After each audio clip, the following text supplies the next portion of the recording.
Hi, Morgan. Hi, Nina. How are you? I'm well. Um, I understand that about a year ago you started insourcing your email.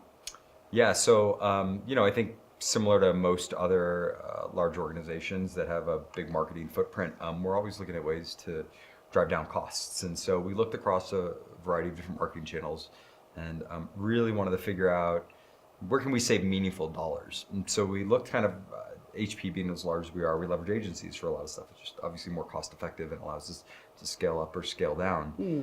So we looked across our different agency portfolio and saw where are we spending meaningful dollars that we could potentially do it in-house for less. And so as we looked across display and search and all the different channels, we honed in on email, an area where there's a lot of costs associated with email creative, email coding, et cetera, et cetera. And we looked at what would it actually cost to do this in-house after we eliminate the agency fees and we bring the creative in-house and we bring the coding in-house and the QA and all the different pieces and still relying on a third party for the actual backbone for sending the email, which is Salesforce in our case. You already had these people, We did not have these people. so you had to bring them. We had, it started with an Excel spreadsheet, as many great ideas do these days. And we had to go and kind of build it out from scratch. And at HP, we're very fortunate in that while we're based in Palo Alto, we've got a distributed workforce across the globe. And we've got a lot of different people inside our walls with a variety of different core experience. And so we kind of looked around internally and saw, hey, where's our best copywriting? Where's our best creative? Where are the best coders? And then we kind of took the other axis, like where's the most cost-effective region to do some of this work? Oh, right. And so we took a close look, and we determined that we've got a significant footprint in Boise, and it's a great place, really phenomenal workers out there, really talented, and in Guadalajara as well. And so we kind of looked at those two regions and figured out what it would cost to go ahead and focus. And so we decided to put a lot of our creative operations in Boise and a lot of the coding and QA, QC, if you will, in Guadalajara. And over the course of a year, we started to do some external hiring, do some internal hiring, promote from within. I think that's a big piece of HP's ethos is we've got a lot of people who've been there for 5, 10, 15, 20 years. And the reason we're able to keep these people is because we continue to show them new opportunities within our four walls and challenges and even taking contractors and moving them into full-time roles. And so we were able to build what that gentleman on my team, Sam, and I'd say we have a best-in-class email organization. And while I can't get into specific numbers, the savings were in the millions from bringing this in-house. And while it's challenging, obviously, to lose an agency.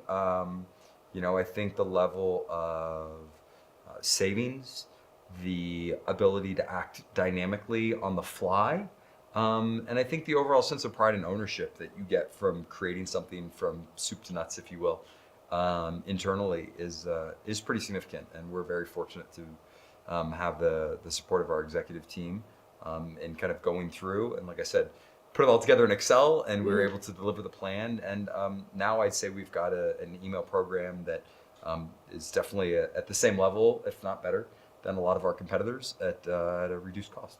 So, Morgan, when you were going through the insourcing process, how did you communicate with your agencies?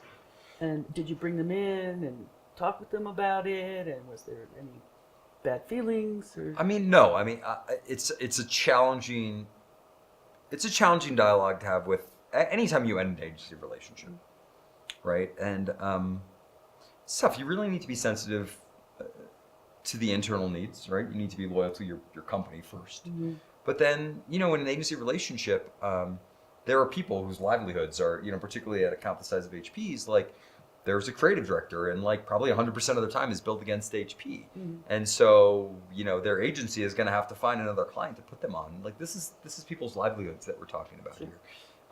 So, determining the appropriate point in time to bring them into the conversation was a big challenge, frankly, because we couldn't have overall email performance fall off. Right. There's dollars associated with these programs. And so I think for us, it was a matter of really looking at what point in time does it make sense to let them know, and I think we were very fortunate in having, this extensive relationship with our agency. We'd had this dialogue with them for many, many years. They've been a great partner with us. And, we gave them a few months notice, and just let them know, hey, we were going to be scaling down. We started with eliminating a few core roles on their end. And then ultimately we transitioned bit by bit.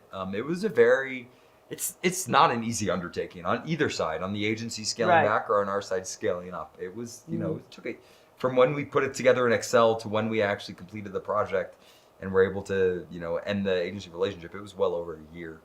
It's quite the dance.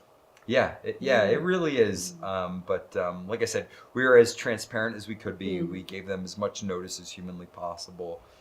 There's no one size fits all solution. It depends on your agency. It depends on contractual obligations. But like at the end of the day, we're all humans here. We all have families to support, and so we did what we could do insofar as timing and communications to minimize any detriment to the agency or people that were working on our business. This is really interesting. I'm so glad we talked about this today. I'm glad that you were able to take some time out and chat with me. Thank you.